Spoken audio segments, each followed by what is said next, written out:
Hello everyone and welcome to another casual review. Today I'm talking about Star Wars Outlaws. This game got a lot of heat when it was first released because, like most Ubisoft games, it was released in a semi-broken state.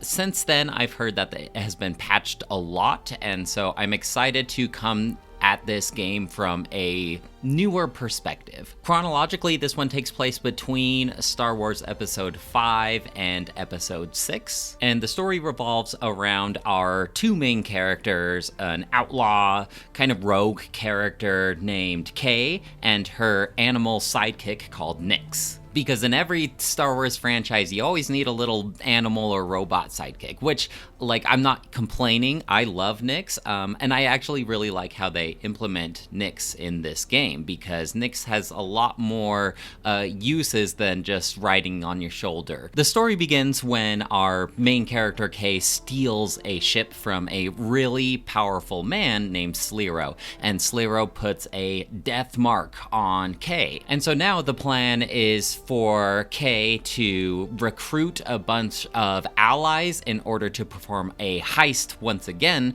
for Slero's vault, and with that money we can wipe out the death mark. And so occasionally you will be encountered by bounty hunters, people who are trying to take Kay in for that bounty, which is interesting because Kay herself can also take up the role of a bounty hunter. And just like any Ubisoft open world game, there's a ton of extra side content that you can dive into, like bounty hunting for marks, or you can play this Kessel Sabak card game if you want. There are these multiple factions that you can fulfill these missions for, and doing so will earn you favor with one faction, but it will also make another faction resent you more. And so there are many occasions, if you're really diving into this side content, where you have to choose which faction you want to side with. And I didn't do a ton of the side content because I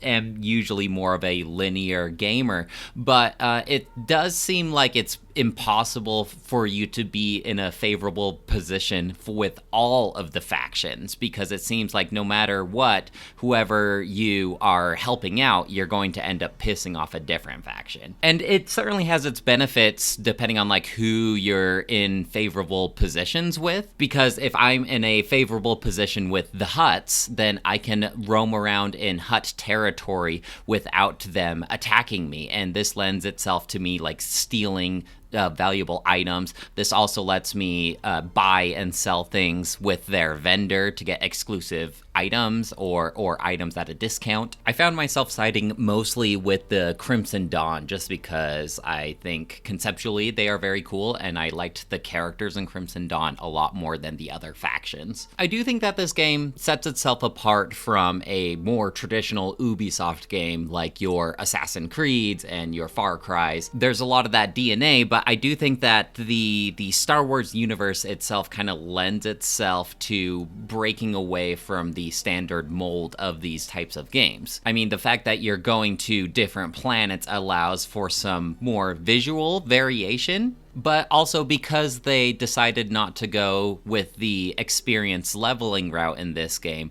I found that I could mostly ignore a lot of the little side icons and not feel like I missed out on too much experience, because the main way of character progression is in the form of equipment, which you can usually buy, and there are certain abilities that you have to unlock by fulfilling certain requirements. It's like, hey, kill a guy this way this many times, and then you'll unlock a new ability. But I gotta say, even though I took a more linear approach with this game, I never really felt like I was underpowered. I never really felt like I needed to go out and get better equipment or get all of the really powerful abilities, except for a few minor cases near the end of the game. But even if you get a game over, you just start over at the checkpoint and it's not really a big deal. And so if you're like me and you're not usually a fan of these big open world games that have a ton of side fluff for you to go engage in, I think this game really lends itself to just taking that more linear game mentality because it doesn't really punish you for not engaging in all the side fluff. With Kay being this rogue type of character, the gameplay really lends itself to a lot of sneaking, and so you're going to be crouched a lot of the time.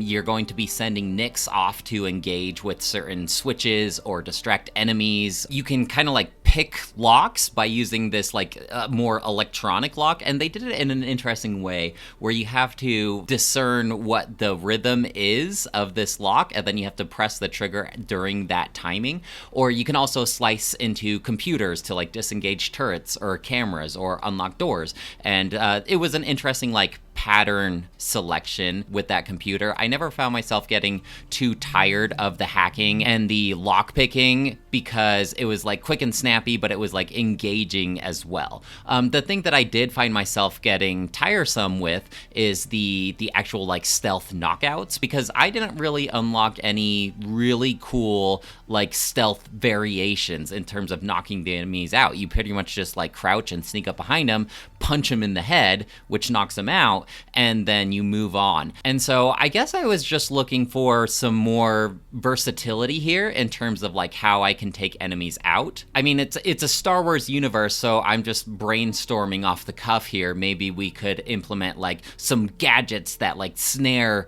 stormtroopers or shock them into paralysis or something like that. I mean, Kay has this grappling hook that you mostly use in like platforming sections and climbing up walls. Maybe we could like tie them up with a grappling hook or like grab them and bring them towards you so you can knock them out. But inevitably, just like a lot of stealth games, I find myself intending to go in and take everybody out in the room silently, and I'll usually get to about 4 or 5 knocked out stormtroopers or Imperials before the rest of the guys notice me, and then it usually ends up into a gunfight, which is it's fine with me. I do like you have this pistol, this Han Solo-esque pistol, and you can modify it with upgrades, but you can also modify it with what kind of lasers it's shooting out, and so occasionally you'll run into more robots, and that's probably where you want to switch into your more electricity pistol modifier. Or the modifier that I really liked is it would shoot almost like this blast, like this radius, which was really nice, taking out like groups of enemies. It felt really overpowered to me, even without upgrading it at all. And of course, if you take out like a stormtrooper, you can pick up their weapon. The ammo for enemies' weapons is very limited though, so you can only use it for a short amount of time before you have to go back to using your regular pistol. Now, I will say, with my previous complaint about the lack of stealth, your pistol does have this like electric stunner that you can like automatically incapacitate an enemy from a range, but it has a very long cooldown, and so you'll want to use this thing sparingly. She also gets this overdrive like adrenaline mode where you can like pause the screen and select a certain amount of enemies and then fire your pistol all at them all at once. I got this gear set that made my health regenerate when I was at full adrenaline, so it seemed more worth it to me to just hold on to that full adrenaline than using that quick shock ability though. I do like the gunplay in this game, and the reloading system, they kind of have like this Gears of War system where if you upgrade your modifier, then if you reload at the right time, then you get like a boost in power or whatever. It makes it so you can reload a lot quicker than you normally would. As you can imagine from a Star Wars game, there's a lot of vehicle traversal as well, so you have your speeder that you can like drive around on the planets, and it sounds just like a speeder from Star Wars, and you can unlock upgrades or like change the appearance with this thing if you want. It was kind of difficult for me to like look behind me and fire at people that were chasing after me on the speeder while I was driving the speeder forwards. It seems like I usually just had to wait for enemies to like get in front of me before I could fire at them, but it kind of helped me, I think, with some sort of auto aim system to let me target enemies. And so it did kind of feel like a Star Wars game, or it did really feel like a Star Wars movie when I'm zipping around on a speeder, and then like enemies are coming up at me at the side, and I fire at them, and then their speeders just blow up to the side, and I leave them in my dust. You'll also be flying around the big stolen ship that you took from Slero, and the space gameplay was actually really surprising, and it felt really really good. I actually really enjoyed flying around in this spaceship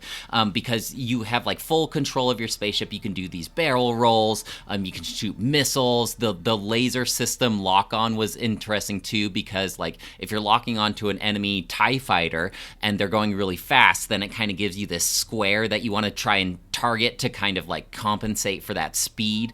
It feels really fun just navigating through all these like asteroids and broken ship parts as you're navigating around. And while I enjoyed going around in my speeder or my spaceship, I did find that I soon lost the motivation to do so, because it was fun to do it, but also I wasn't really getting meaningful rewards in doing so. It's like upgrading your speeder and your spaceship helps with going around in the speeder or the spaceship, but you really don't need to unless you're trying to upgrade your speeder and your spaceship. There's not a lot of times in the main story where you will need a upgraded speeder or spaceship. So if there really was one thing that I would praise this game for, it is the atmosphere. I feel like they absolutely nailed the Star Wars atmosphere, from the sounds to the machines to the world building. It feels like I'm in a Star Wars film. And I'm not like a super huge Star Wars fan, but I think I'm a fan enough that I could hold my own in a conversation with one. And to me, when I'm just walking around this crowded futuristic city, it's like, yeah, this could totally be a place in the Star Wars universe. The towns and civilizations in particular feel really lived in, and there's all these different aliens, and you can hang out in a cantina and do like a quick time eating event with your buddy Nix, or like you can do these side quests, or like pick up these bounties from these shady huts, and it really just feels like if you just want to feel like you're living in the Star Wars universe, I think this is your game. If it's not about completing the game, if you just want the Star Wars atmosphere, I think it delivers on that wholeheartedly. The animations did leave something to be desired, especially like the knockout in animations, or like the climbing animations specifically with Kay. As I mentioned previously, I do wish that the knockout animations were maybe a little more varied. Apparently when this game first released, there was just a lot of T-poses, which I didn't notice any of that, but I did notice some glitchy effects. Nothing that is game-breaking, but I mean, this game is far from being completely polished. And I do like the story of this game. I do like the idea of Kay going around to these different planets trying to recruit this team for a heist. Almost feels like an Ocean 11, but like Star Wars style. Kay gets compared to Han Solo a lot, because they both are kind of like that rogue type character, but I'm going to have to push back on that a little bit, because I feel like Kay is not as confident or smug as somebody like Han Solo is. Kay is very much at the beginning of her journey still. Whenever she's trying to convince somebody of a lie, she stutters a lot and she says a lot of and so maybe if this game got a sequel, we could see a more confident Han Solo-esque type character in Kay, but like their motivations are just kind of different. Like Kay is just trying to survive in this Star Wars universe, whereas I feel like somebody like Han Solo,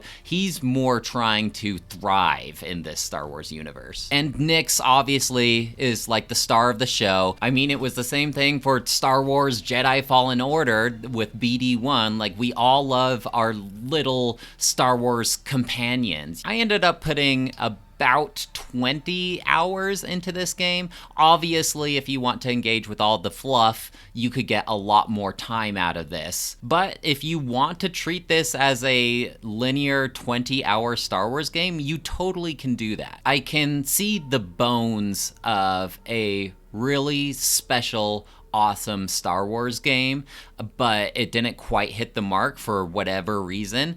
And I think a sequel to this game would really thrive. Whether they would do that or not based on the performance of the first one, I don't know, but it's like almost there to something really amazing. I think if they made character growth and progression feel a lot more meaningful, maybe there would be a lot more incentive to really engage with all the side fluff. I know a lot of people didn't like Kay as a character. I thought she was fine. I didn't really have a problem with her. If you were to just pick one modern Star Wars game, though, to engage with, I think I'd recommend Star Wars Jedi Fallen Order over something like Star Wars Outlaws. But gameplay-wise, it's kind of like comparing apples to oranges. I think I'm going to give this game a 3 out of 5. I don't think it deserved the hate that it got when it got released, but I mean, who am I to really say, because I didn't play it at release, so I don't know exactly like how broken this game was. But in the state that it is now, I think it's good. Yeah, especially if you're a Star Wars fan, I think you'd really enjoy this game. Well, folks, that's it for me. Let me know if you have any questions or comments about Star Wars Outlaws, and I'd love to hear what you have to say. Otherwise, I'll talk to you later. Bye!